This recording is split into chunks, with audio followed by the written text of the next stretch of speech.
বছরে পড়ল মহিষাদলের রায়বাড়ির দুর্গাপুজো। রায়বাড়িতে আগে দুর্গাপুজো হতো ঘটে। 1974 সালে সেই রীতি ভাঙেন ধীরেন্দ্রনাথ রায়। রায়বাড়ির বর্তমান পুজোর কর্তা দেবদুলাল রায়ের দাদু ছিলেন ধীরেন্দ্রনাথ রায়। তিনি প্রথম রায়বাড়ির মা দুর্গাকে মৃন্ময়ী রূপ দেন। মহিষাদলের বাসুলিয়ার রায়বাড়ির পুজোর ইতিহাস এলাকাবাসীর কাছেও বেশ গর্বের।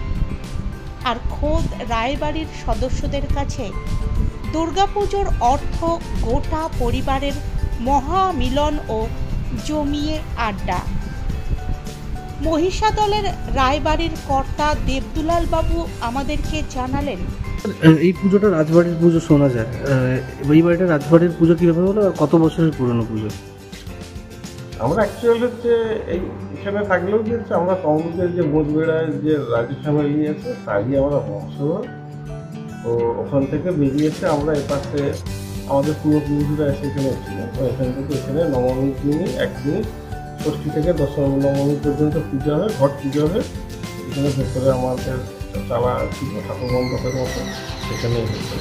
পরবর্তী ক্ষেত্রে আমার ঠাকুমা বসুমতী ভুবনেশ্বরীরা স্বপ্নাদেশ পেলেন, পাওয়ার পরে যে সারা বছর একটা নোংরা জায়গা মানে কি জঙ্গলে পুজো যখন হয় তখনই পরিষ্কার করছিল। তারপরে তো সেই হচ্ছে স্বপ্নাদেশ পেলে যে পরিষ্কার একটা সেই নিয়ে আমাদের এই 1982 সালে দাদুভাই থেকে মন্দিরটা দাদুভাই শ্রী ধীরেন্দ্রনাথ রায় উদ্যোগে এই মন্দিরটা তৈরি হয় এবং 83 সালেই প্রতিষ্ঠা হয়ে যায়। 1 বছরের ভিতরে পুরো মন্দিরটা কমপ্লিট হয়ে যায়। 83 সালে প্রতিষ্ঠা হয়। প্রতিষ্ঠা হওয়ার পর এখানে এবং 73 সালে কোনো কারণে পারিবারিক কারণে 1 বছর দুর্গাপূজা বন্ধ হয়ে গিয়েছিল এবং তার পরবর্তী ক্ষেত্রে থেকে ধীরেন্দ্রনাথ রায় ওনার তত্ত্বাবধানেই ষষ্ঠী থেকে দশমী ঠাকুর করেই মাটির ঠাকুর করে আগে পুজো হতো ভেতরে। তারপরে এইখানে 82 সালে এই মন্দির প্রতিষ্ঠাতে কমপ্লিটেরই একদম ঠাকুর পুরো সারা বছরই দুর্গা ঠাকুর থাকে এবং এই মন্দিরটা একদিন পূজা হয়েছিল। পুজোটা কত বছরের পুরনো? ভেতরের থেকে ধরলে হচ্ছে আপনার 451। আমাদের পূর্বপুরুষরা তো আগে করে ওই নবমী পুজোই 451 বছরে। তারপরে তো ওই 74 সাল থেকে ঠাকুর হয়ে ষষ্ঠী থেকে দশমী ধরে পুজো হয়ে আসছে।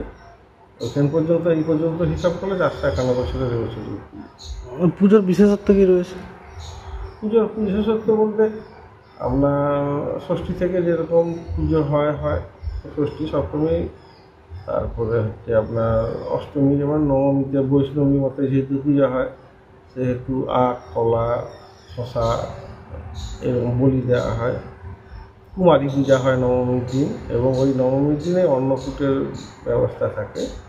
যে যেমন আছে তাদেরকে সবাইকে প্রসাদ দেয়। আপনার নাম? দেবদুলাল রায়।